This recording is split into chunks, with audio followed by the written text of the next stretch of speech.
first full season here at the Houston Museum of African American Culture was in 2012, but they have been working very hard for years before that. So we are going to talk to the CEO in just a second, but I wanted to show you one of the exhibits that we're looking at, and it's just beautiful and just shows how enriching the African American culture is. I visited this morning for the first time, actually. So I am joined by Mr. John Guest, who is the CEO.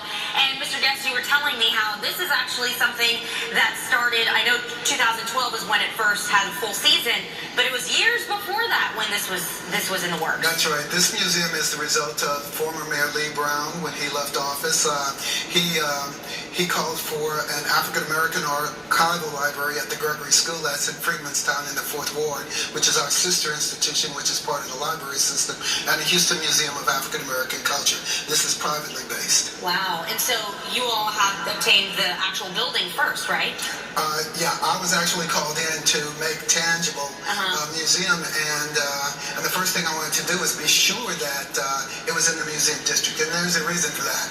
You're in the museum district, you can't play. You got to come with it. Yeah. Everybody's good. You got to come with it, and this is a 24/7 job too. You know, they have actually been working around the clock because you're just expanding. You're adding more stuff. And what do you have coming up? Well, you know, we have an exhibition coming up tonight. Harvest by two artists, Ann Soul Sister Johnson and Kaneem Smith, and that opens tonight. Wow. That's an installation. It's a touchy-feely, smelly, interactive exhibition, which we can.